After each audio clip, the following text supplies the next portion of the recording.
And we are live. What's up, everyone? Welcome back to another edition of Respect the Craft. This is episode number 134. And I'm joined here by a very special guest.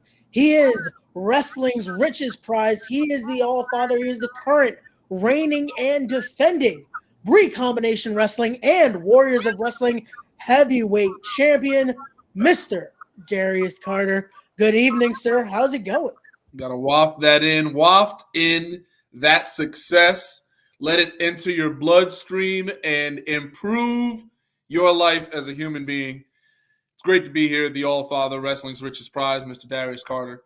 It was bound to happen, so I'm glad that we made it work on this day. No, definitely so. This has been one, like I've said, and it's no lie, an episode I've been wanting to make happen for a while now. This is one where, especially with the name of the podcast and the question I'm about to ask you in a few, it defines definitely who you are as well. So let's get right into it. You heard the name of the podcast. It's called Respect the Craft. So for Darius Carter, when you hear that term, the craft, what does that mean to you? It's respecting the ropes, respecting the ring, respecting the canvas. And I mean respecting it. I mean cutting your teeth on it. You know, you have to bleed on it before you can make someone else bleed. And you know, I'm not going to say that it's a lost cause, because there's definitely some really talented and bright young talent these days that I see. So it's certainly not lost, but it has diminished over the years. That mindset and that respect for the ring, that's what I mean. It's not just about, you know, hitting moves and running the ropes. It's about understanding every time you hit that mat, what's under that ring, you know? It's knowing what the feel of those ropes, that turnbuckle. That mat really is special. There's nothing like it. And it's not just something for you to play with. It's not just for for you to trample on. It's not something for you to make a quick little hobby of, to make a quick dollar. You know, to me, this is a livelihood. This is a way of life. And it's so dear to me. And I'm not going to diminish that for anybody. Gotcha. No, and again, that's the reason why I was like, I can't wait to hear his answer, because I know this is one of those where you see it in your style in the ring. You see it in every match you do. You have that true love and respect for this craft that we're a part of here. Like it just showcases every time. I'm glad that it's seen. It's important that it's seen, because that's what I'm there for. Everything. One of the greatest compliments I ever hear is me having no wasted motion, and that's difficult, because it's very easy to kind of have some dead time. You're going to pick a guy up, or you're whipping a guy, lethargically, something where you're just disengaged for a moment to get to the next thing. You know, for me, it's always about staying engaged. Every single moment counts. You know, you can't take your eyes off me, because you don't know what I'm going to do next. And not in a sense of a high flying move or what have you, but in terms of, oh wow, is he going to stomp a hand? Is he going to stomp a finger? Is he about to? What is this man thinking? You know, and that's the best, the wrestling I grew up loving. So that's what I always wanted to emulate. Gotcha. No, and it definitely is methodical in there. When you're in there, you're picking. Everything makes sense. It adds to that story in the ring that you're telling. And I have to ask for you, what was it that got you into want to do that as a performer? What was it that made you think, you know what, everything I do in there, it has to calculate. It has to add up to then it tells this perfect story in the ring. Right. And it's certainly not how you start. I mean, if you start like that, you're like Nostradamus. Yeah. You just don't start like that, because you have so much that you want to do and so much that you want to show off. You know, I was certainly one of those people that was good early, I feel. And it was like, well, I want to show it off and do this and do that. But you're only as good as the talent that you've harnessed. It has to be harnessed. It can't be all over the place. It can't be chaotic. And that's been the best part of my career, I feel, is harnessing that talent. You can continue to funnel it. The funnel doesn't have a limit. You can get so finite to the T with yourself in that ring. And that's what I live to do. So you start off, you're seeing your matches, you're realizing you're doing maybe more than you need to do. And then you're like, well, how? How does this make sense to who I am? Do I need to do this? I don't need to do this. What worked best in the match? And then you just naturally start cutting things down, and things just make more sense. that it just happens over time. I don't know if that's a particular point where you just learn it. I think it's just something you gradually start to see your work, and you're like, okay, you're looking yourself back. You're like, I don't have to, to do I don't have to do all of that. Yeah, it comes with that adaptation of it, and it's evolving not only who you are in the ring, but also just evolving from learning and from those miles out there. And that's how you stay injury free. I mean, Yeah. knock on wood for, I guess we're going to say about 14 years now, 13 years, really. I'm not in the 14th yet, but I haven't been hurt. I haven't been injured, I should say. And this is consistently wrestling. I never stopped wrestling, never had an off period. So knock on wood. So it's like, I think that's a lot of that is learning the basics and the fundamentals and honing in on that so that I always knew how to protect myself and to take care of myself in the worst types of situations.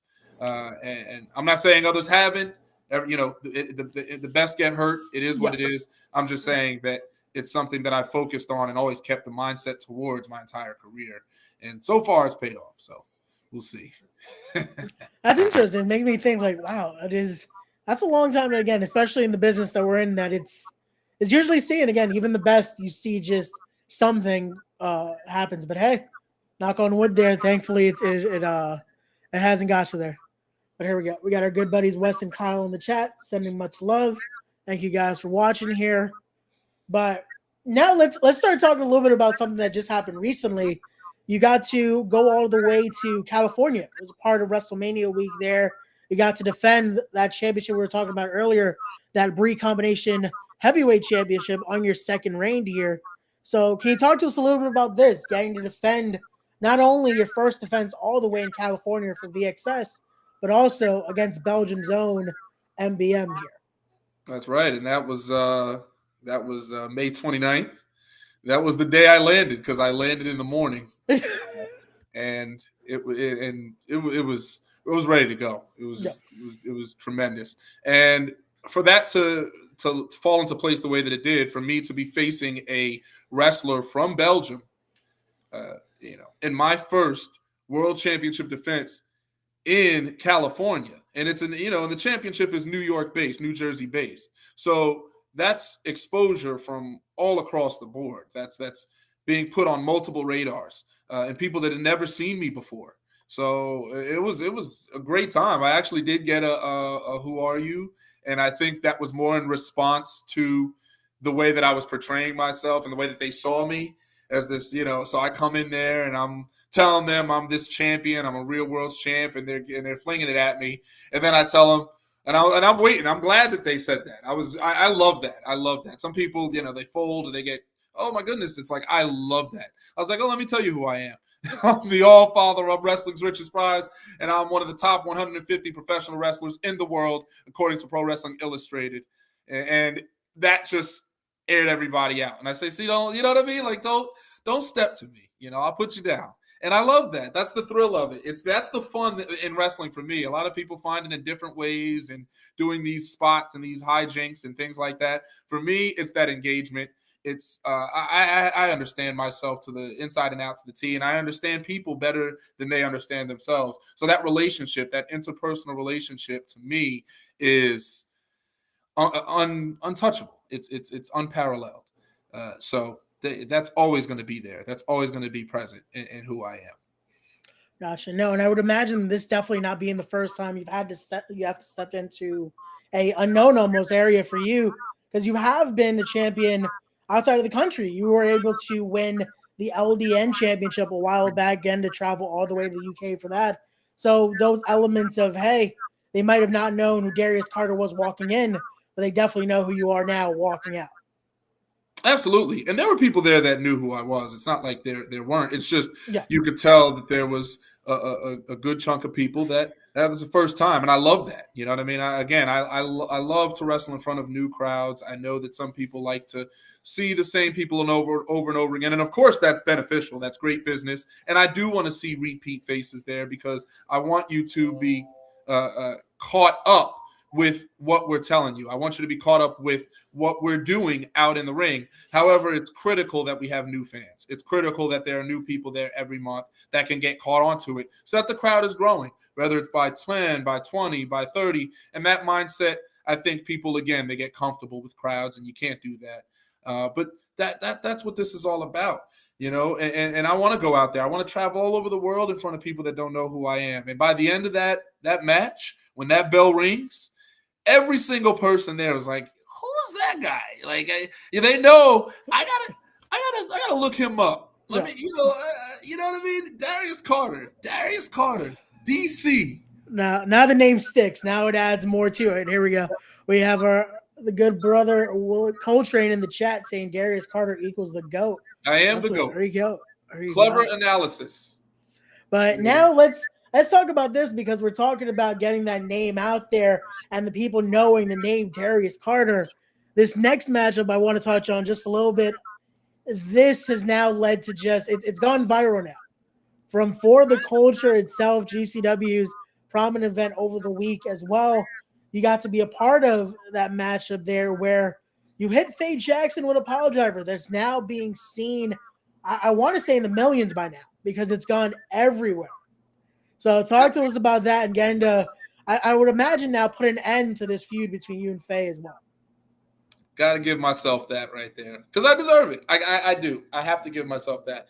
And you call it a feud if you will. And it's funny how Faye got involved in it, because it was really myself and Billy where it all started.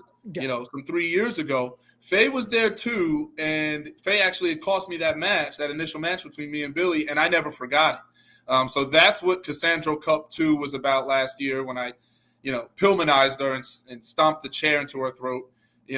Fan charges the ring. Little girl is crying. The crowd was absolutely Japan silent. It was stupendous. It's everything you can ask for, because that's the next level beyond those boos, is that eerie, that like uncomfortable, just distant, cold sadness. And that is just a great thing.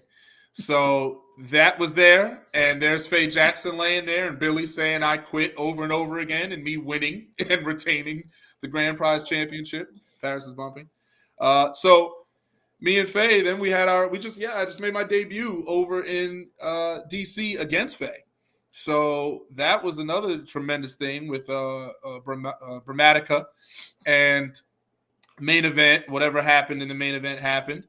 I remembered it. For the Culture, she comes out with the Kill Bill stick, which is cute. SZA's got the song. It's cute. I get it.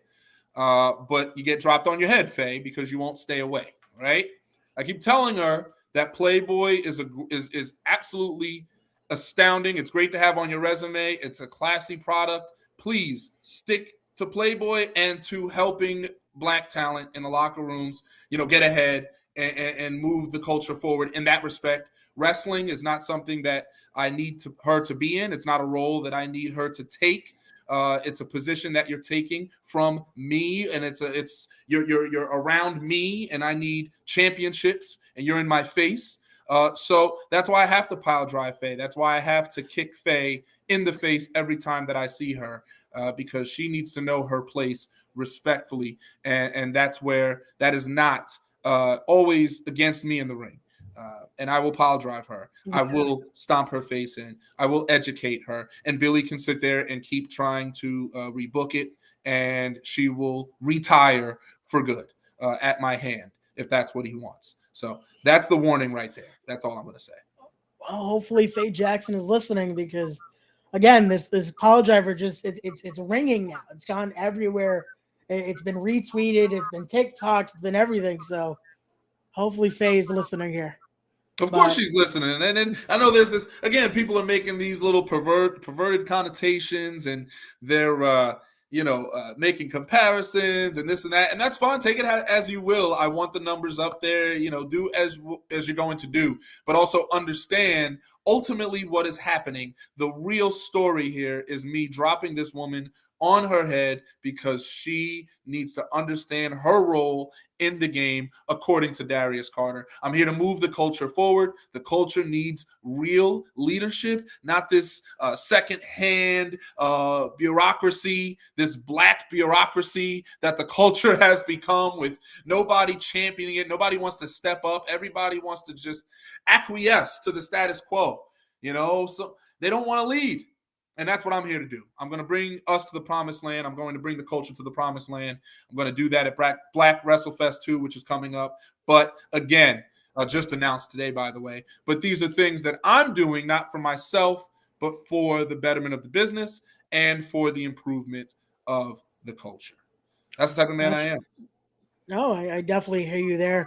And I was hoping the graphic would post up now, but for some reason it's still loading in. So just 1 second, because that was announced today, and I was going to ask you about the tweet you said about wanting to do this for the culture there and be the right thing to push it along here. So would you say you're on a little bit of a crusade to empower the culture here? just to use a term I know you know very well. Listen, I mean, that's never left me. Yeah. Since the crusade, since I started that in 2013, after beating Johnny Miyagi to a pulp, which anybody who's really an old school wrestling fan or who knows their indies and traditional beyond, that match is a staple. I don't care what anybody says. It wasn't meant to be anything, and it turned out to be legendary. Yeah.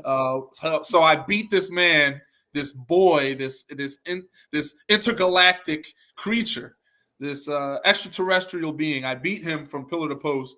And I just lean in, and I have my knee on his neck. I'll never forget this. This is 2013, and I was like, I'm on a crusade for change. I'm gonna, start bringing difference to the business. And this is before everybody was saying change and all this stuff.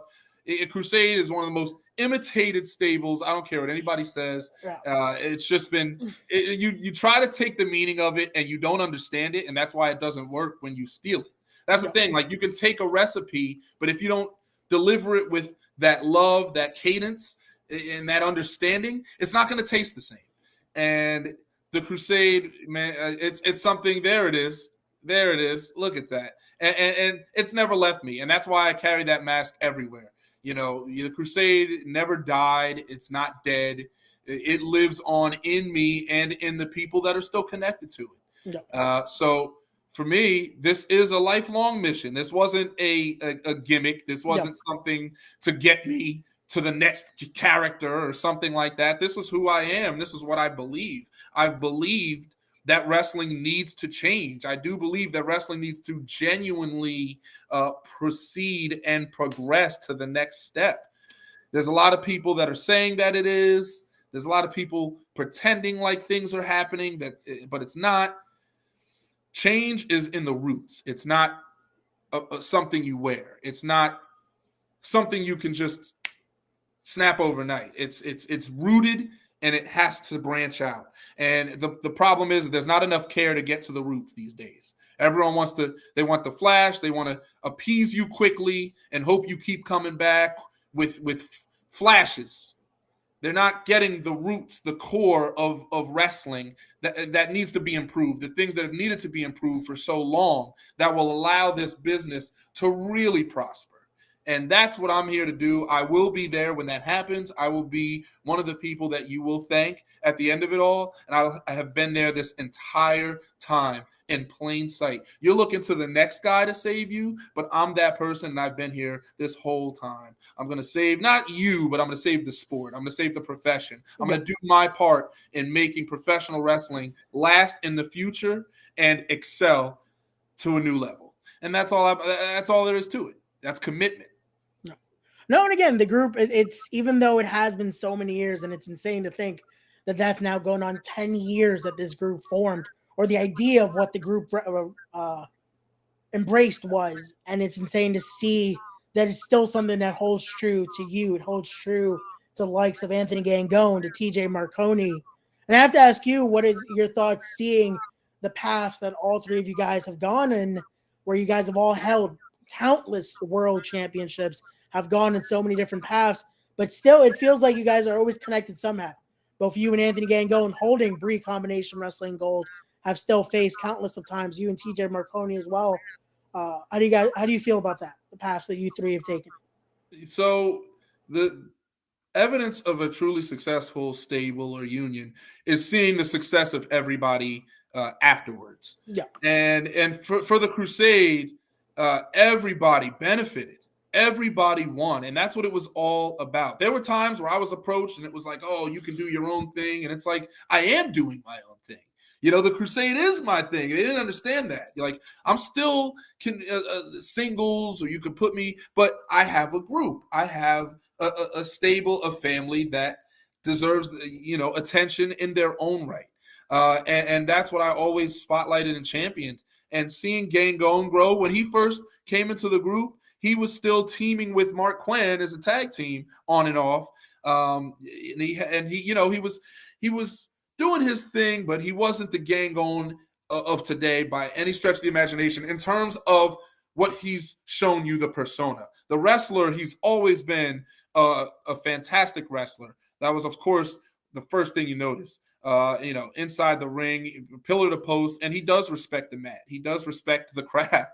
So Gangone is somebody that caught my eye in that respect. But to look at the metamorphosis of Anthony over the years, you can't say that the Crusade wasn't a direct effect on that. And he'll tell you himself how much the Crusade helped him blossom as a performer and as a person. Same thing with TJ. TJ was doing, the pretty boy. We were doing the Lady Gaga, and that was fun, and it was cute, and it was a cute little run, the lifestyles of the rich and famous. There it is, right? So we all remember it, or anybody that's, really counted the time over the years, they know. And that evolution, TJ, he went from being, comedy focused and having that as so much of his deal to all right, man, here's a big guy. Like, don't forget that I'm near 7 feet tall and I'm 300 pounds. And if I don't want to have fun, I'm going to toss you across the ring. If I don't want to dance today, I'm going to kick you in your mouth. And that's what I was always trying to remind him of and keep that element to him. And he's grown into his own person. He went over and was conquering the south side of Jersey. So good on him with all those titles. That's what I mean. The Crusade, everyone benefited. The Minutemen, they changed their entire look, their presentation. They were some of the most fun people to work with in terms of delicious Devin and terrific Tommy. That evolution to Devin Blaze and Tommy Trainwreck, man. Come on, that War Games match, that match from The Real Thing, Beyond Wrestling, The Real Thing, 2015. That match will hold the test of time. Samoa Joe and Chris Dickinson were right on before that, and nobody left. And I watched to see if people were going to leave, and everyone stuck around seeing that cage go up with genuinely local talent, or whatever you want to call us. And we went in there and delivered everything we had. And that was a performance of a lifetime. And Devin and Tommy were part of that. The Crusade will never die. The Crusade is always a part of me. That mask, the Guy Fawkes mask, representing the ideals of a greater world, of a better business, that's something that stuck with me. And I think that's why people resonate so well with me, is my message has been consistent and only evolved over time. They're never lost on me. They're not curious as to, or confused as to what my message is. What does Darius mean? They know. I'm direct. I tell you what it is. You don't have to like it. It's not my business for you to like it, but it is my business for you to understand, because I'm building the future in front of your face. That was always the interesting thing for me, because even back in the day, getting to watch you guys while the Crusade was on that height. And it's a group where it's a healer stable. You're not supposed to really want to like what you guys are saying, but it just kept drawing me in. You would see me with the mask on. I would wear it, especially at Farborough shows when I would see you guys. And it's always that, it was just stuck with me that it's like, you guys are truly telling the story. The promos were unbelievable. The in-ring work, it was just something like, it's hard not to like the Crusade. And then years later, seeing it's like, yeah, now I get why all these years it was just something that stuck. That's the best point. It's all supposed to culminate And it doesn't particularly mean end. It just means culminate. It's supposed No, of to, course. you know what I mean? It's supposed to reach a point where you understand and realize what it's been the entire time. You may not have fully got it at the beginning because it's like, all right, this is a group, they're renegades. Is this like the NWO? But then you realize that there's something deeper. There is a real reason. It's not aimless chaos. It's not destruction for the sake of destruction. It wasn't wanting to destroy Beyond just to destroy Beyond. It was about rebuilding it. It was about making it, taking those elements of what Beyond came up on, those beliefs that made me fall in love with Beyond as a promotion. I love Beyond Wrestling as a promotion. If it was a woman, I'd have married her. That's how much I cared about Beyond Wrestling. And the Crusade for Change kept those elements. And that's why people were like, wow, you know, these guys aren't, it's not just like beating people up and spray painting or like leaving your logo or like draping a flag over people. It's like, no, there's a message here that I can understand because it makes sense. So that's what it's always been about. Everything I do, again, it goes back to making every motion matter. I'm not going to present something if it doesn't make sense. I'm not going to put out a book with a chapter that's skippable. That's never been my way. I'm not going to. You're not going to. You can't press the fast forward button on Darius Carter. You're only pressing rewind to try and get. You missed something. You're trying to get it back. You wish you had a remote control watching me wrestle, so you can go. Wait a minute. Whoa. So with that same sentiment, may I ask then, is there a chapter where we could see a possible reunion, if you will, of at least you three as a Crusade? Why wouldn't there be? I mean, it's all about the timing and the setting. You know, this can't just happen anywhere. This can't just happen, you know, at some random place. It has to make sense and culminate because it's a big moment. Not talking about just for okay, the crowd and the people and everything like that, but for us. Yeah. For us to reunite is huge because if we're going to do this thing, then we're going to do this thing. Like how we did in 2016, where we took on 4s and 5s, you know, droves of people. We would take on 4 opponents. We'd take 5 opponents. We were doing that all year from all across the world, teams from Canada, you know, teams from different schools that are in the scene, in the independent scene, in Jersey, in New York, in PA, up and down the coast, across the scene. Like people were flying out just for their chance to wrestle the Crusade and just for their chance to be on Beyond Wrestling. So, again, magic, I'll never forget it.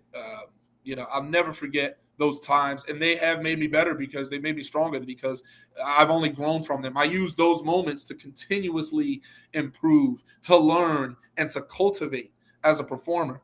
And a lot of people, again, they sit there like, you know, I'm good and I'm great. And they kind of level off. They don't feel like there's anything. Become stagnant almost. Yeah, there's a stagnancy, and greatness cannot stagnate. Greatness cannot sit there. And there's a lot of people. That's what the pandemic opened up. And I don't want to say I love the pandemic because that sounds absolutely barbaric. Yeah. But I love the pandemic because what it did was it exposed a lot of people who were flatlining, who were just going and coasting and riding the wave and getting their bookings because they had their friends. And then once things went poof, and once commissions started doing what they were doing, and once you needed a license for this and to pay money for that, and those wrestlers weren't on those shows, meanwhile, Darius Carter is going out of the state because that's all you had to leave the state because there was no wrestling. Yeah. There wasn't any wrestling in Connecticut and Jersey. And so we were going wherever we were filming matches. There were rings, you know, all over the place. Wherever I was going, wherever I could. That's where the Paris is Bumping happened. The first Paris is Bumping. That was in a bar in Virginia. So these are the things, the sacrifices you have to make to keep wrestling alive, to keep people invested. And that trended worldwide. So it's like you got to trade off. How inventive are you? Are you sticking with the game, or are you just waiting for a door to open? Or are you the one that's looking for a door? Yeah, you put me in a room, I'm looking for a way out. I'm not waiting for someone to kick the door down for me or to come save me. And again, it shows that adaptability of you and how you are as not only a talent, but again, that workhorse of the business and wanting to make it, hey, if we can't do it this way, then let's find that other option instead of waiting for it to just hit you in the face almost. There's always a way. There's always a way. You keep searching. There's always a way. You find it, you create it, you make it, you capitalize. There is a way. I know because I'm proof of it. I'm proof of being the man that finds a way when the heat is on him and when the people want to throw his chips down and people want him out of the game. People wanted me out of the game a long time ago, but I'm here on top of it. And you don't want to say my name. You don't want to bring me up in the list of greats. You don't want to bring me up in the list of best performers in the game today overall. But guess what? I am. Guess what? I am. Because I earned it. Pro Wrestling Illustrated, which is a magazine that I would read going to Barnes & Noble. Borders. Before Barnes & Noble. I was in Borders. Okay? Reading Pro Wrestling Illustrated. I was reading this magazine. The most prestigious wrestling magazine. So when they say that I am Mr. 149, I'm Mr. 149. Again, the proof is right there.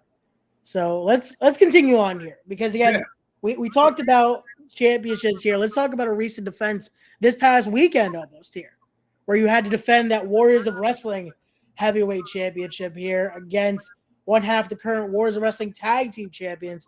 So talk to us about this on now, which I believe is your fourth reign as Warriors of Wrestling heavyweight champion. That's correct. More reigns than any individual wrestler in Warriors of Wrestling. And this is my fourth reign. This was my fifth defense of the fourth reign and 20th overall. So I actually have the record for most successful heavyweight title defenses in the company's 15 years. So this is what it's about. It's about making history. I don't want to just wrestle for your company. I want to make history. I want to be on your wall. I want to be that person that you're comparing yourself to. Like when you were a kid, you know, these kids that had the ruler and they would check their height and you would mark the pencil off. I'm at the top and you're like, how do I get there? And I love proving that I deserve to be at the top. I love constantly defending that position. I love getting there. I love being there. I love defending it. A lot of people, they don't love it. They say they love it. They don't. For me, I thrive on it. It brings me life. To see the young talent step up and want to face Darius Carter. To see veterans that I haven't wrestled before. Maybe I wrestled them years ago and they want to wrestle me again. That's a thrill. That's an honor because they see what I see ultimately in terms of professional wrestling. And that's what this is all about. And that's what's going to make the business grow more than anything else, more than politics, more than just money and decisions for the sake of decisions and putting your buddies up and doing this and that. When you respect the craft, I'm coming back to it, and that's not to put you over, but it is what it is. When you respect this business, it shows. Yeah. You don't have to say it to people. It just exudes, and then you have a better product. And now people are watching. And now people are paying. Come on. It's not hard. It's right there. And here we go. Talking about any other young talent wanting to face you here. Daniel Alexander in the chat saying, I've been said you're the go, and that's why I must face you to learn next level. There you go. Yeah, I see Daniel moving on up. I see him making his moves. Recently wrestling Vinny Pacifico. Yeah. I like that. I like to see him on shows. I like to see him doing his thing in the ring because he is there. He is helping out. He does raise his hand and he does take action. And that's a good, respectable up and coming, man. I love to see it. I love to see that. And will we square off? I'm sure we will. I'm sure he's going to earn it. That's what it is. You earn this time. If you want this time, earn it. Because I had to earn it. Everything that I get to this day, I have to earn. Nothing given. Nothing given. Nobody's opening doors for Darius Carter. They're scared to open a door for me. Because they're like, he's gonna take over the room. Yeah. He's gonna take over the room. They don't want me there. They want me. But they don't want me with interfering with their buddies and this and that. Listen, my time will come. Okay. My time will come, because what it's going to take is, it's going to take somebody that loves the craft as much as I do, that sees the business like that, and that is willing to utilize me and to give me that opportunity, that is willing to give me that chance. All I need is that one opportunity. I'm not asking, I don't need a push me up. I don't need a let me hold your hand. I don't want to hold your hand. All I need is that space and that opportunity. And when that does come, I'm going to do my part. And that's going to be the end of it and the beginning of it, if you get what I'm saying. No, definitely. That's just a start right there. That's it. I look forward to it, but I'm patient. You know what I mean? I've been at this a long time, and I love what I do. I love doing what I do. I love matches like that with Mike Datello, who's one half of the tag team champions, Warriors of Wrestling, young up-and-coming talent. We're talking about a year in the game, if that, and we're talking. Oh, wow. You know what I mean? But he's there at the school. He's there training. He's in good condition, very good condition, and he went out there and he had the match that he needed to have. And that made him better. That made him smarter, and that's good. That's a win for everybody. He had to lose, of course. I hit that royal sweep, put his face into the dirt. You know what I mean? Had to make myself a vanilla cookie. You know, put that boy down. Royal sweep. Yeah. Oh, man. Hurt him. Hurt the kid, and that's okay, because we all need pain to grow. You need to suffer so that you can understand what it's like to persevere. And that's what that was. Hey, again, it's you teaching him a little bit of a lesson there. That's all. Which I was going to ask with Warriors of Wrestling. You have been sharing that knowledge. You have been doing the coaching as well at Warriors of Wrestling. So how has that been for you, getting to pass down knowledge to that future generation of competitors? That's the best. It's the best. I was always the person. I always liked, just talking to veterans, the person in the corner, the vet in the corner, whatever, even if it wasn't just, hey, can you watch my match? Or let me just talk to you. Let me just ask a question, something like that, just to be known, because I'm one of those people that always likes to say hello to everybody and know who's in the locker room. I like to know everybody that's in there and who I'm in this show with. So it's very important to be acquainted. And I think that it's nice to see young talent actually wanting, to learn. Yeah. It's nice to see the crop, this crop, because there's a really nice crop of talent right now. That maybe it wasn't the same crop as before the pandemic. I feel like this pandemic helped salvage wrestling in so many ways, because a lot of other opportunities came up for people. New wrestlers started training. Other wrestlers maybe got back into it, what have you, because a lot of this current crop is respectable, commendable. They're talented, they're hungry, and they are asking the right questions, and they come up to me, and it's amazing to be that person, because I saw myself being that person, because I always knew that I just have a teacher mentality, personality. It's just how I've always had educator's personality. Went to college for this, went to college for business administration and also psychology. So working with people has always been my thing. And, it's nice to be able to give back, because people remember, and just the other day, someone came over to me and was like, I remember the conversation that you had with someone else. It wasn't even with me, but I learned from that convo and applied it in the match that I just had. And I'm like, okay, like that's, you never forget that type of stuff. I know some people may, of course, and kind of take it. But like for me, it's like that to see that people are learning, or see that I'm having an effect on people. That's what this is all about.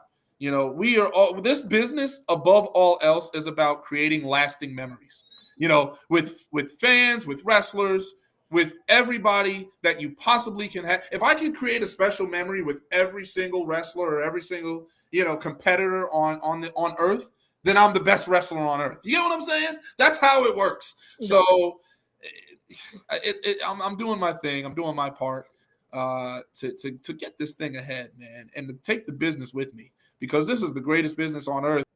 And I to see it bastardized by some people, and to see it belittled and And to see the lack of opportunities for some and the enhancement of opportunities for others, it's time we nip that fully in the bud. We started to do it. It's time that it gets done. And it's time that you have a real leader that you can look to, someone that can champion this, that can shepherd you into the future, someone that can guide you. That man is the All-Father, wrestling's richest prize, Mr. Darius Carter. He is I, and I am him. And that's all there is to it.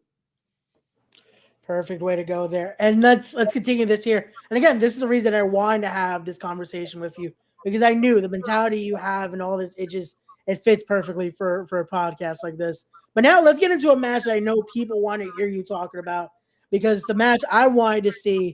And it's funny because I was doing these fantasy matches, if you will. And there's always a guy. It has to be any card I do. It's you on there and it's Gangone on there. And there was one match that I wanted to put you in. I was like, I need to see him versus Jorge Santi. I was like, this is just for a Matt Classic. And I think it was 2 days later, this was announced that it's officially happening. Thanks to our good friends at Battle Club Pro. They are now putting together Ante Up. It will be this Friday. You versus the Inner City King. The match being sponsored by our good friends at the Knucklehead Network there. So your thoughts on this one? Because Jorge had a lot to say. He put out this promo, and he's almost saying, like, if it wasn't for him stepping away, there would be no Darius Carter. Yeah, and that's Jorge talking, right? And first off, I'm glad that he's talking, because he's not known for that. He's not known to cut promos. So it's nice that he is so impassioned with this match, to see that he is so vitriolic, the fire inside of him. He's beating up, K-Mac, which is great. I don't know what that's supposed to mean. If I go down there and start slapping around Jordy Lee, while I'm cutting a promo, does that make me tough? But no, Jorge's, listen, I have respect for Jorge. I really do. And there's not an abundance of professional wrestlers that I truly respect to that level. He loves the mat. He loves professional wrestling. He's a grinder. He's a getter. But Santi has his level, and I have mine. Santi is a professional wrestler of one of the highest magnitudes, but he's also going to be in a coaching role. He's a great teacher. He's also good behind the scenes. You know what I mean? You roll around with him maybe before the show. That's great. But Santi doesn't have that superstar touch. He doesn't have that element that I have. He doesn't represent the things that I represent. He can't handle it. His back, as big as it is, and he's a muscular guy, it's not about muscles. That it's not about physical strength, my friend. It's about mental toughness and acuity. And there's nobody that matches it with Darius Carter. So this is what's going to happen. He's going to get broken down. He's going to get defeated. And make no mistake about it, this is going to be a clinic, okay? This is going to be technical warfare. I'm not saying that this is going to be a cakewalk. I'm not saying that he's going to be beaten easily. However, the result has already been written. He knows what it's going to be. He knows what has to be done, because his mission statement, being the king of the inner city, that's cute. You can do that locally, but you can't be Darius Carter locally. Darius Carter is a global sensation. Darius Carter is a movement. Darius Carter is all over, everywhere at once. I'm going to overwhelm Jorge Santi. And I heard him say, something about, leave the ladies alone. And I know that he's not just talking about the girls. He's talking about some of these guys too, and he's kind of ribbing at them. I get I understand the double play there. But there have been some women that I've faced that are much tougher than a lot of men that I've faced. So we can't even go down that road. You know what I mean? Let's hope that Jorge can take it as well as I've seen him give it. And you can't say, I hope Darius can take it, because I've taken some ridiculous amounts of punishment that goes understated. I have weathered storms that other people broke down into pieces and crumbled in. I watched them crumble. So Jorge is going to have to deliver something to me that he's never delivered, because I've seen him. I've watched him. He's going to have to bring a Jorge Santi that he himself is unfamiliar with to beat Darius Carter. That's how terrifying of a challenge I am to him. And he can sit here and talk about all these other things. Oh, if I stepped away, Pete Dunne. He's using that to psych himself up because he knows that this is the biggest match of his career, not mine, of his career. And he knows that I will go as far as I need to go to prove a point and make a statement, especially with Black WrestleFest 2 right around the corner and with me this close to being Pan-African World Diaspora Champion. Come on, man. It can't be you, Santi, because it's already declared that it's me. It can't be you. Can't be you. Impossible. How could it be? Well, then, and I know Jorge Santi's going to be listening to that. But I also have to ask, because you talking about the bouts you've been in, especially at Battle Club, you just fresh off that match with Steve Pena, and we know because of Joaquin finally confirming in the future we will finally see you get that franchise championship match that you've been rightfully earned for a while now. But that Macintosh clause that I still don't understand how that was a thing. I still don't get how a guy that hasn't wrestled in a while is involved in all this, but I digress. It's keep away. It's keep away. Scared to have me as their champion. But you can't keep me away. Raymond, I can't be kept away. I am the master key. I am the inevitable. I am the all-father. They don't understand when I say it. They think it's a catchphrase. They think it's a name, a nickname, an alias. No, it is not. If you know me, I'm the all-father. I don't know what else to tell you. If you don't realize that, okay.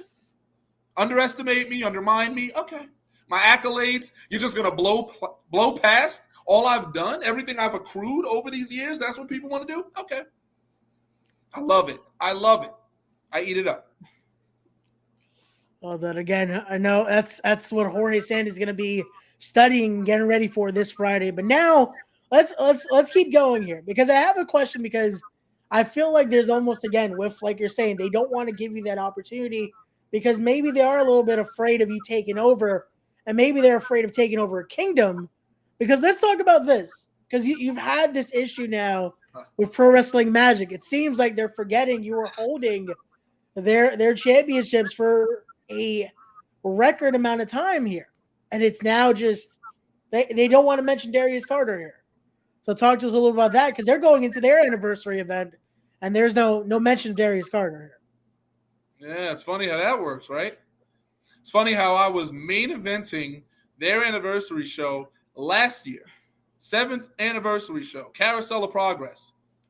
I was champion for 9 months. I won it in January, used the keys to the kingdom, cashed in, pinned Erica Lee with the royal sweep with Billy Dixon in attendance, and I went on to have one of, if not the most memorable championship reigns of all time.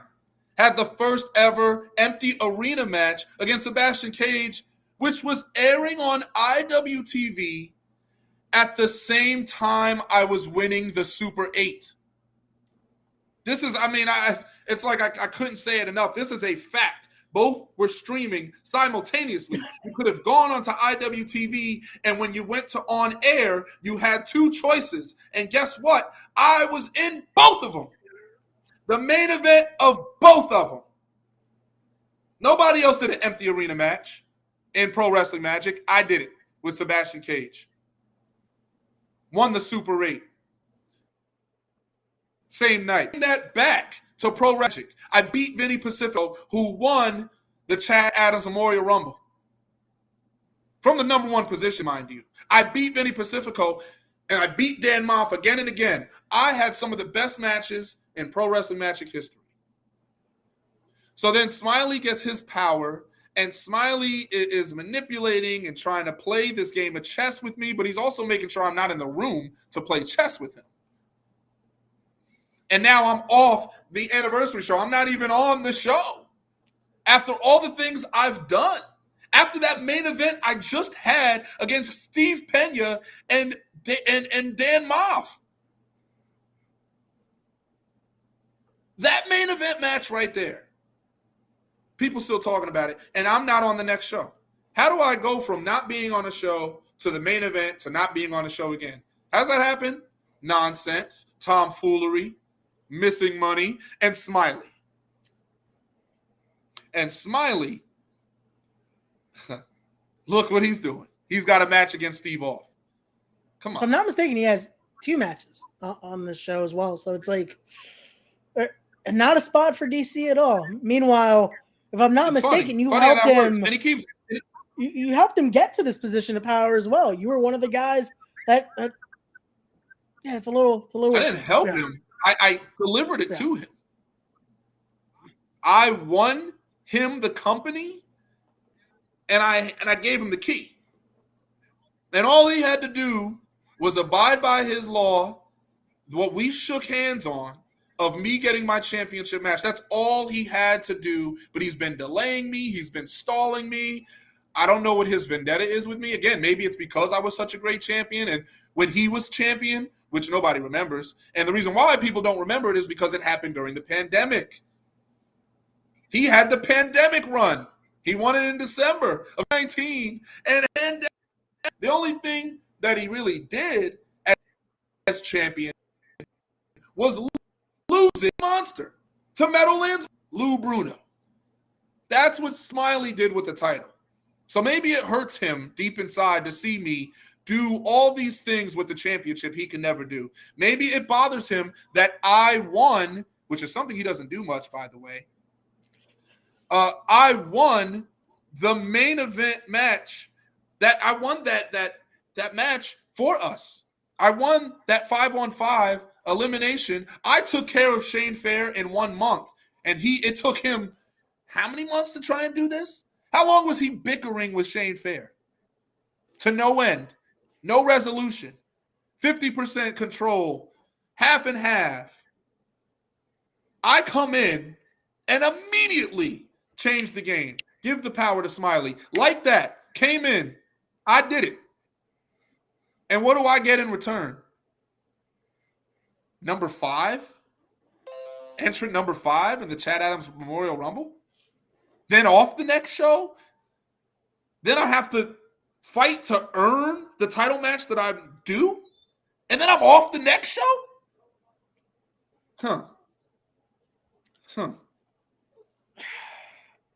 Doesn't make any sense. It definitely does not, and I feel like, again, this isn't the last we'll see of Darius Carter in Pro Wrestling Magic, and I hope Smiley's definitely listening because there's a target right on him right there. But unfortunately with that, let's now go to a match that is confirmed that will be happening in less than a week away here. It will be at Invictus in the Bloom here with Edith Surreal, once again with Darius Carter.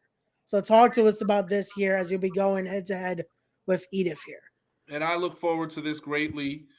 Some are saying that I'm picking a fight with Edith, and maybe I am. Because I've shared a lot of locker rooms with Edith. And here's the thing. Our first ever match, which was at Many Saints, which was the last day of the year, December 31st, baby. Had our first ever match. What did I do? What did I do, Raymond? You tell me what I did. I don't want to say too much because I don't want to get kicked off the air here. I beat Edith Surreal. Edith Surreal. That would be the nice way to put it. It's the real way to put it. The results say Darius Carter, Def, period, Edith Surreal. All right? I beat her. Beat her. Yeah. I beat her. I beat Edith Surreal. And I'm the first person at Invictus to do it. And Edith was women's champion at the time. Yeah. Now let's take note that that's the second champion I've beaten in Invictus, because the first champion I beat was Alex Kane, who was MLW middleweight champion at the time. So now I'm standing here with a 5-0 win-loss record, and I did that by beating Edith. I actually extended my undefeated streak by ending her undefeated streak. And then I went on to cost her the women's championship, and people are saying why. And my whole thing is this, right? I've shared these locker rooms with Edith. Edith is tremendously talented. We all know this. Edith's future has no ceiling. We know this. But my issue with Edith is that I feel and I know that Edith has been mollycoddled. Edith has had her hand held. Edith has been shown the doors to success. She has. She has. Every opportunity Edith is handed is given. She's very talented. Not saying she doesn't deserve them, but she's handed so many opportunities.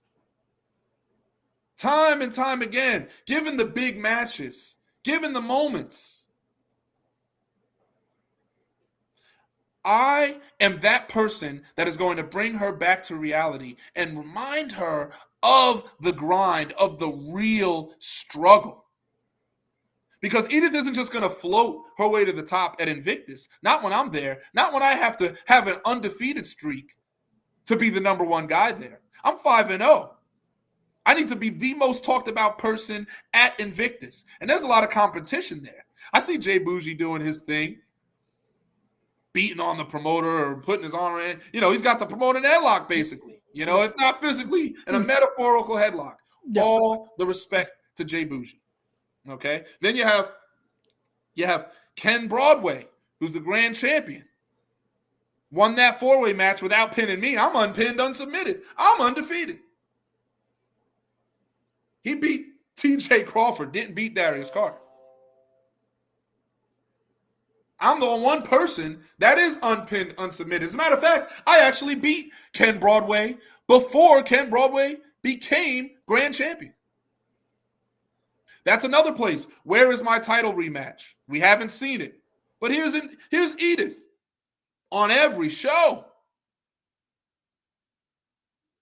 You don't see a problem? So I would ask, why not? Again, you're seeing the manner Jay Bougie does it. Why not ask Alex for this matchup and not just ask? Want to create this scenario here with Edith? Ask. Listen, it's not just about spite. Let's not just think it's just about Edith and opportunities and positions on the card. It's deeper than that. That's just a layer to it. Another layer is getting that ruthlessness out of Edith, because if Edith wants to be a top star in this business, if Edith is going to get those positions, if Edith is going to be champion, then Edith needs to compete at a certain level that I'm not seeing Edith compete at. And I'm talking about viciousness. I'm talking about ruthlessness. I'm talking about having to dig inside of yourself. I'm not talking about just submission holds and technical ability. I have that in spades, and I use that to beat Edith the first time. I'm talking about that deep flame inside, that will you pick yourself up when your face is in the mud? I want to see that from Edith, especially when Edith is getting all of this prominence and all of the feature presentations that Edith is getting. Again, I'm not saying Edith doesn't deserve it, but there's an element to Edith that we haven't seen, and I am going to awaken that. I am going to see how real it is, because if Edith doesn't have it, if Edith can't bring it to the light, then guess what happens? And that's a great spot on the roster to occupy. That's a great position to absorb. No more Edith. Not saying I want no more Edith. I like playing with Edith. I enjoy these games with her. I like playing chess with her. But at some point, someone has to push Edith. Yeah. No one's pushed her the way that I have. Someone has to push her. Who's going to do it? You tell me who's pushed Edith. Tell me. In her career, who has really taken Edith, grabbed her by the neck, and said, here's the next level? Who's done it? I can't say anyone has even gotten close to it, especially again in this mental game here that you like to play. So again, I'm looking forward to see what happens at Invictus between you two. But when we talk about these games that you play, and we talk about again what you do in that ring, it leads to again these championship runs. It leads to setting records, holding the Catalyst Heavyweight Championship for a record of 485 days. And it leads us now to the next Catalyst Wrestling event, A Brave New World, on May 21st, which I know you rather me show this poster here. There Let it me correct. is. Let me There correct it that, is. just so we remain Darius happy here. So Brave New World here. So let's talk about this, because unfortunately you did lose that championship to O'Shea Edwards, a man who was by your side for the longest of that championship reign, a part of the Carter group here. So now let's chat about this here. Well, let's talk about that match being the finest match of O'Shea's Catalyst catalog. No doubt about it. I broke down O'Shea like no one else could. I tore that knee apart to shreds because I know his weaknesses. I knew him better than he knew himself. The match got a little chaotic with interference that I did not ask for. Some will say that I did, but I didn't. Some will say that an agreement was struck. But there was a lot going on, and O'Shea capitalized on an opportunity, which is what I basically seasoned him up for. I basically prepared him for this opportunity. It's almost like an apprentice, that it took over the master's position. O'Shea needs a lot more than I do. I beat Alex Shelley. I beat J.D. Drake. Yes, I beat J.D. Drake. I beat Josh the Goods Woods while he was still Ring of Honor Pure Champion. Yep. My record, the people I've beaten, the venues that I took that title to Chilo's, outdoor venue, taking that to the Bell House, taking that to the Muse. These are superstar locations. These are places where some of the most famous talent in the world have performed, whether it's comedy, whether it's musical. And I was there as champion, retaining every step of the way. Can O'Shea handle that pressure? Because being a champion isn't about being a champ for a day. It's not about winning a match. It's about winning every match. It's about being there every month. It's about doing every promo, every advertisement piece that is needed, every marketing meeting that needs to be attended. Does he have it in him? Does he care enough about Catalyst Wrestling to be there every show? The answer is no, because he hasn't been there every show. It's part of the problem we had with the Carter Group is O'Shea not always being there when I needed him to be there or when I wanted him to be there. Ron was there. So when I try to control O'Shea's fate, I'm the bad guy, even though O'Shea signed a contract I presented to him to work with the Carter Group to begin with, because he's not a Catalyst Wrestling performer. He was a performer under me, under my doctrine. That's obviously severed. And then, of course, Catalyst picked him up because he's the champion. So there's that. So go ahead. But when you don't have the Carter Group holding you up, when you don't have Darius Carter talking for you, when you don't have Darius Carter holding you in the main event position, let's see how well you do here. I'm not saying O'Shea isn't great. He is absolutely great, or else he wouldn't have even touched or sniffed the Carter Group. Absolutely great. But does he have that greatness on a consistent level? Does he have that greatness on a championship, I need you now level? Well, then hopefully he does, because if not, we might see a new champion in Shane Taylor on the 21st. But now, with that being said, where does this leave Darius Carter here? I know you're going to be watching that match like a hawk on the 21st, but I'm hearing some rumblings here of a possible major opponent coming your way on the 21st. I can't give too much details, because that is coming, I believe, in the week. But what can we expect here from Darius Carter on the 21st? So that's what I would expect. I would expect nothing less than world-class talent. See, losing the championship, the physical title, doesn't make me any less of a champion.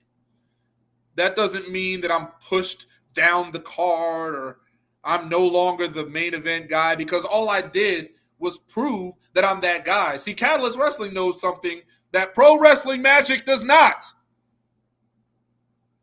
And it's that your top talent will always be your top talent when you take care of your top talent.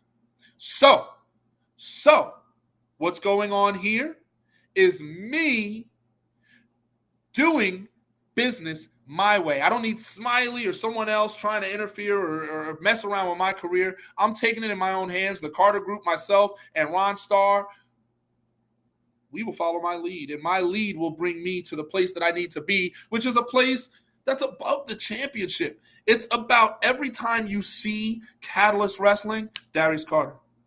Doesn't matter who your champion is. It's like The Undertaker with WWF, with Hulk Hogan with WWF, with Sandman or Tommy Dreamer or Taz with ECW, with Lex Luger or whatever, Goldberg with WCW. Every time you see the word Catalyst, whenever you see Catalyst Wrestling, you see Darius Carter. That's bigger than the championship. Oh, who's their champ? Darius Carter's there. That's what O'Shea has to dodge. He has to dodge being second guy, even though he has the title. Because the title doesn't make you number one. You make the title number one. People think, listen, it's supposed to make you number one on paper. But it's all about who's champion, baby. If the champion isn't number one, then the title isn't number one. And I am number one. I don't need a title to be the guy. I am the guy. You get the difference? That's why I have a major opponent. That's why they announced O'Shea's first, and they're still holding out on your Darius Carter match because they want them ticket sales fluffed up just a bit so that when they talk about Darius Carter, come on. You're welcome, O'Shea. You think you won? You lost the Carter Group. You lost your meal ticket. You're double champ, but that means you got to work twice. And you don't want to do that. Come on. Come on. There you go. Look at that. We got KJ Mack as well saying greatest unsigned talent, in my opinion. Top man, too. There you go. There it is, K-Mac. And listen, sorry that you had to take that beating from Jorge Santi, who's, I don't know why he's beating on you to send a message to me. I don't know what that's about. It didn't do anything for him. I already know how good he is and how skilled he is. He doesn't need to Hulk smash and beat on a pedestrian. I don't need that. Come on, man. This guy, Jorge Santi, man. You know me better than that, Jorge. You're getting stretched, my friend. And then whatever I do to you, you can go and teach your class. How's that? So when I beat down on you and I twist your ligaments and I twist your joints and your appendages in a way that they've never been twisted before, even in training sessions, you go ahead and show that to them. And say Darius taught you, the Grandmaster. There we go. KJ said they missed the parts where I had his number. Oh, there you go. So KJ got a few in. They just didn't want to. Yeah, I bet they didn't want to show. I bet he did. I don't know about that, KJ. But listen, listen. Jorge, nobody's done to Jorge what I'm going to do to Jorge. Let's put it that way. Same thing with Steve Pena. I'm the reason Steve got that match with Simon Gotch. You see what Steve did there with me? Oh, okay. Okay. We can give him Simon Gotch. I'm the elevator. You press a button. What floor you want to go on? I take you there. The elevator. I'm the one most reliable elevator in the building. And I take you wherever you want. Come on. Come on. Again, it shows, the records show it there, and the proof is there. But one more show I want to talk to you about, and this one definitely a very special one with Bree Combination Wrestling, as they are doing this for Mama Pan, a tribute to Mama Pan here with Summer on Smash. And I want to talk to you, though, because you see the three champions front and center there. We have you right there with that BCW Heavyweight Championship, the Dragon Champion, Anthony Gangone, and then the Women's Champion there, Vicious Vicky. But I have to ask you about that BCW Heavyweight Championship, because it feels like that was a very controversial just title exchange almost because of the lack of their champion for a while with Marina Shafir not being there at BCW. Look at that. The champion that isn't there. O'Shea, don't fall into the Marina trap. I love it. So we do get to this, but we do finally get to you versus Caprice Coleman now for said championship. And you're a man of your word there. You said it would happen, and now we are here at your second reign as BCW heavyweight champion. Hashtag first ever 2-time. And the match happened abruptly, by the way. Sure, I was in my gear because I was ready for the main event. But I did not call for the match to happen at the drop of a dime like that. But that's okay. That's one of the things that we're going to address because I'm going to have – I almost don't want to say it yet. But I've already – you know what? I'm just going to go ahead and say it. There's going to be an address. There's going to be a meeting. And I want to have everybody there. And this is you'll see it happen over time. I really want to give that power to BCW in terms of really letting you know what's going on. But please understand that this is a new BCW. This is a different BCW. This isn't going to be the BCW that Marina reigned over from her home or from Florida, Jacksonville, or wherever she was. AEW doing her tapings, beating on them little girls for 2.5 minutes. That's great. But you need to come back to the place where you won your first ever first championship of her professional wrestling career. You need to come back and defend it. She couldn't show up, so who picked up the slack as he always does? Who did it? Who else could have done it? No one. His name is Darius Carter. I showed up. I beat Caprice Coleman on the spot. Main event moved up before intermission. Royal Sweet. I'm the champion again. 12 days up to that point of defending it in California against MBM. Come on. Defending it against a challenger from Belgium. Who's defending their championship on the other side of the country against a competitor who didn't even live in the country? I put championships on the map. Same day, same way that when I won the BCW championship the first time in November of 2018, 2 weeks later, I took it to WrestleCade and defended it in the 5th match on the Showcase of Champions. I was the champion of champions the year of 2018. This is what I do, and this is what I'm willing to do. So when it comes down to what can Darius Carter give to your promotion, you want someone that's loyal. You want someone that's committed. You want someone that is unmatched and unparalleled in the game.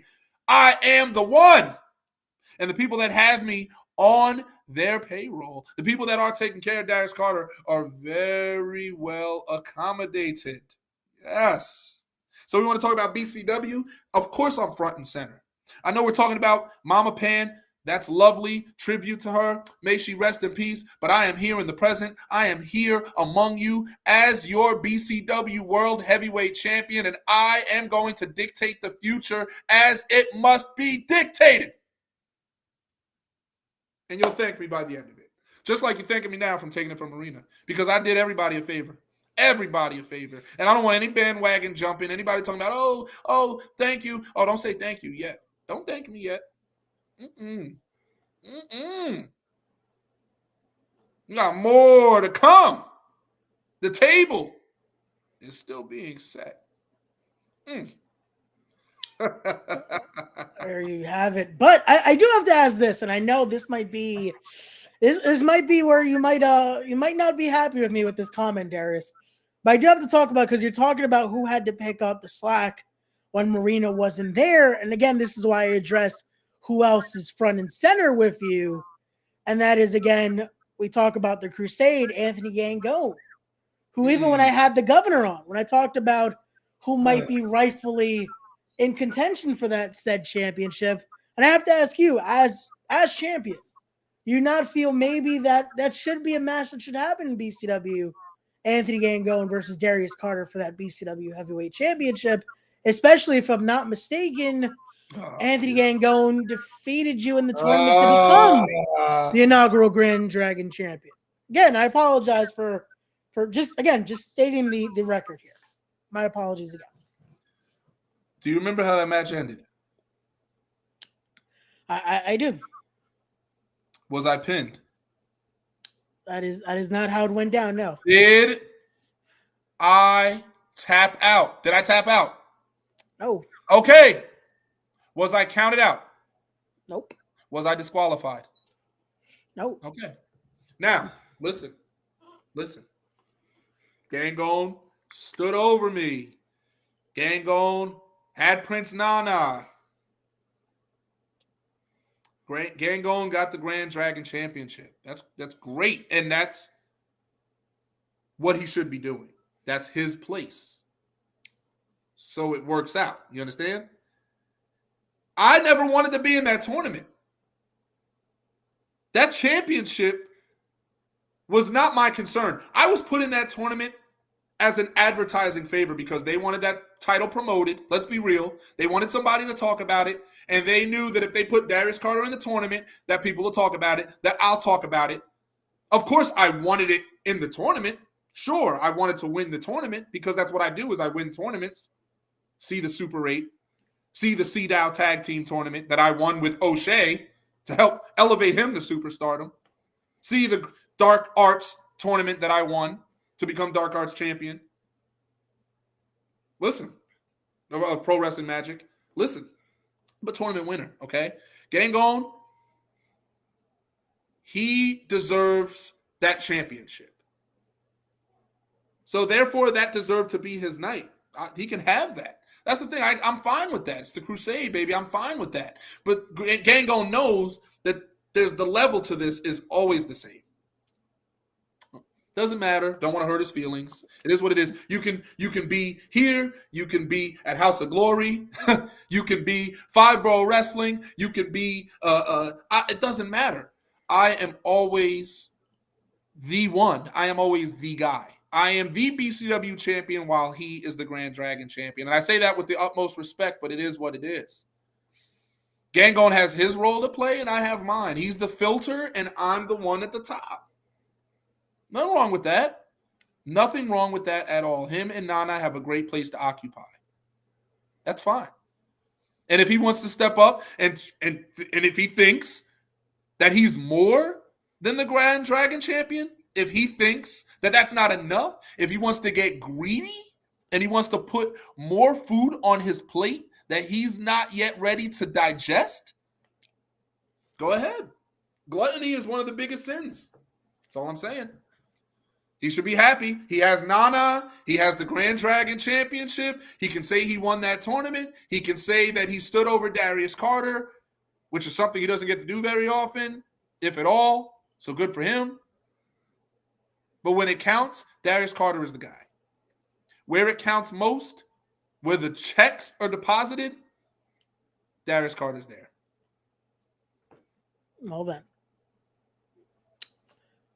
Again, this is one where I hope Anthony Gangone is listening, just to see his reactions to these comments here, and maybe we'll see if he agrees here. I love that, man. It doesn't matter. No, Raymond.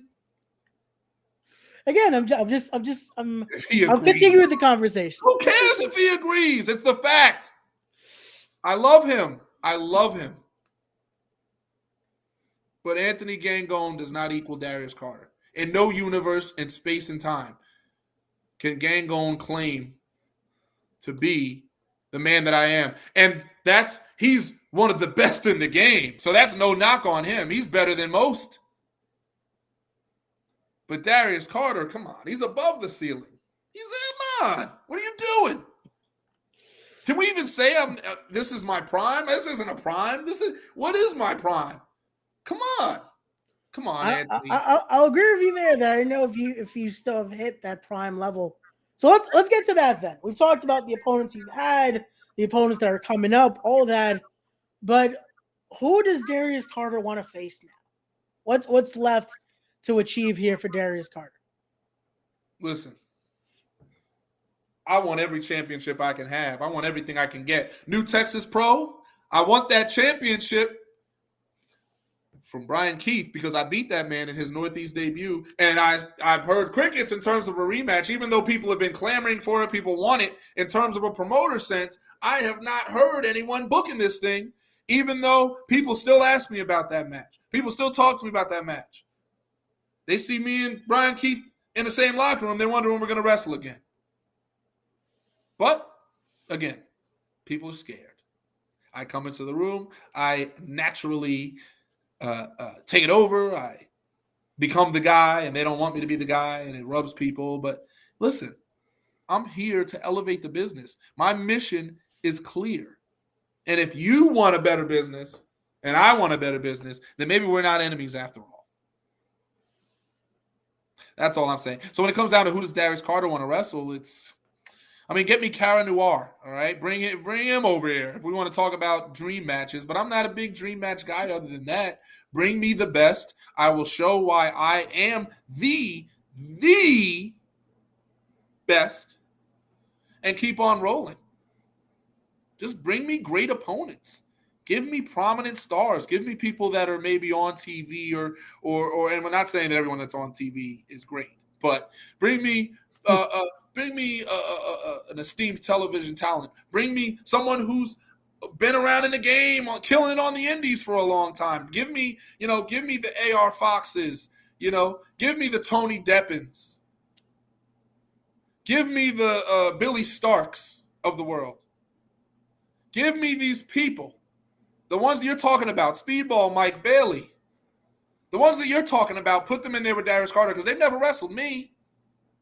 Not once. What's going on? Well, then, hey, there's one match. Even again, Friday they're putting in there with Santi as well, which a match I wanted to see. But I kind of do want to see what would happen if you get in there with Simon Gotch. Simon Gotch is another one. He came a long way from Vaudevillian, although I love the Vaudevillains. Probably more than he did. But, listen, grappling contests. And I've come across this man, and he is a different type of cat. He's a different dude. He's very unique, to say the least. And I can tell that his attention to detail is quite finite. However, he hasn't wrestled Darius Carter, and he's definitely going to be taken off guard, especially if he hasn't studied me. And I know that he's seen some of my stuff, but I don't know if he's studied it. And I am very easy to throw you off of your game. I am very privy to throwing people off of their game because they have preconceived notions of who I am and how I go about my business. And then when I get them in a particular hold or maneuver, they're shocked, which is the result of ignorance. Okay, so let's hope that Simon Gotch wouldn't be ignorant if we ever had a one-on-one match, and we will because we're crossing paths. We both have a similar style. It's bound to happen. Maybe when I'm franchise champion, Simon will get one of those handout matches for being a former TV talent, and we'll see how good he is. How's that? Hey, again, it's not something where, again, it's unfamiliar territory for you because you're facing talent that has been on TV before. Hey, you face talent that are now on television. Look at a WrestleMania match not too long ago. You faced the opener, current United States champion Austin Theory, not too long ago, where you defeated Austin Theory as well. So hey, it just shows what Darius Carter does. Wasn't that long ago, baby? Only a few years ago. Come on, pay attention. Pay attention like Raymond, kids. Because I'm telling you, I'll sneak up on you, and then you'll see Darius Carter somewhere, and you'll be like, where'd he come from? And boy, do I have a story for you when you ask that question. All that. Darius, I don't want to take up too much more of your time. Thank you so much for joining us here. But I have one final question I have to ask now, and that is for the All-Father, for wrestling's richest prize, Mr. Darius Carter himself. What is the end goal? See? I love it. I love it. What is the end game? For Darius Carter, there is no end game because the end game, here's what it is. Do I want to be a part of the biggest professional wrestling company in the world as the biggest professional wrestling star in the world? Yes, absolutely. That is my goal. That is my aspiration. However long it takes to get there, whenever the time aligns, so be it. Then once you get there and you compete on the grandest stage, Is that enough? No, because then you want to be the best that ever did it. So you have to keep competing on that stage. So how can I see an end game in sight at this point? Because when you want to be the greatest in this business, you have so many hurdles of various heights to overcome. How do you engrave your name in history? That's why I'm doing it on the indies, because I want to be remembered on the indies so that when I make it to that next point, you can say companies were built off of me. We can say, wow, our company was built up on that guy that's right there on TV. That man right there broke our records. Warriors of Wrestling, most successful defenses in company history. I'm setting the record every single month. I'm at 20 right now. Next month is 21, 22. I will create the record. And then Joey B can watch when I'm on TV and be like, that was my guy. That man broke records, legitimate records. He held that title for however many times I'll need to hold it before I'm wherever I am. And he'll say, wow, and that's what I want every promoter that has had me on their show to say. I want everybody that is owning this company or owning their company that I'm coming in and improving and making better and being their top guy. They all are looking in unison at that TV and they say, that's that guy. That's that guy. We knew it. That's what I want. I'm working to get it. I'm manifesting it. It exists in present time, and I want to do more of it. I want to go to your promotion, Paradigm Pro. I'll become your guy. And again, that scares people because they have their guys already, and it's hard because you bring Darius Carter in and he takes over the room. But it is what it is, baby. You pay for it. That's what you're going to get. Yeah. And here we go. We got Kenny from the call-up saying, well. Kenny, you get to see Darius this Friday. He'll be in the building, so definitely come down for that. But seeing Kenny's comment, it reminds me of someone else that usually is around Battle Club as well. Before I let you go, Darius, I want to bring up one final question because it came from us from Twitter, from Jared Diaz asking, "Why are you ducking him?" Which you're not the booker here, so how are you ducking him? Someone just needs to book the match. Jared's funny because Jared would say to me in person that he wanted the match. And then when he gets asked online who he wants to wrestle, he lists a bunch of people, and I'm not one of them. So then I call him out on it, and then he's like, oh, you too. You know, clout chaser. You want a clout match? Then go do a clout match, kid. You want a quick dollar? Go make $1. Go shake your rump and make $1.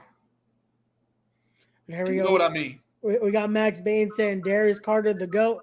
This has been a constant tonight. Max Bain knows what it is. This has been a constant tonight. The constant just GOAT comment here. So I guess the people aren't lying here, Darius. The people are not lying. It is what it is, man. But just coming to me with nonsense like that, don't do it. Again, I just read it just to. If Jared wants the match, earn the match. My friend, as the kids say today, my brother in Christ, doing an AEW dark or an elevation or a dark elevation or elevating darkness or whatever, doing that does not mean that you are ready for Darius Carter. I'm sorry. You can be ready to have 4, 5, 6 cameras on you and still not be ready for Darius Carter. That is the power of the All-Father.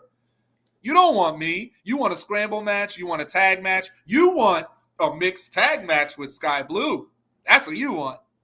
You guys want to hit Code Reds at the same time and do planchas at the same time. You don't want me. I'm not fun for you. I'm not fun for you, Jared. You don't want that match. So you go ahead and you stay in your lane. Just like I say to Gangone, who I love. I love Gangone. I say this to Santi, who I don't love. Santi, especially trying to talk about girls. You ain't ready. Yeah, put that poster up, Santi. You are not ready for this. And you, listen, you're going to deliver that technique, but you're not going to deliver the way that Darius delivers. And that's the game. Come on, man. Come on now. Talking this mess to me, Jared Diaz, commenting on Twitter. Again, he could have shown up. He could have, if he wanted to be here, he could have asked for the link. He could have posted a comment. Come on, Jared. Log on and comment and tell me you want Darius Carter. But If you hey, want it that bad. Next clout list he puts out. Who do I want to wrestle? I want to wrestle Dragon Lee and come on, Rey Mysterio and Dominic Mysterio. And come on, man. El Hijo de Fantasma. You don't want Darius Carter. Get out of here. Please.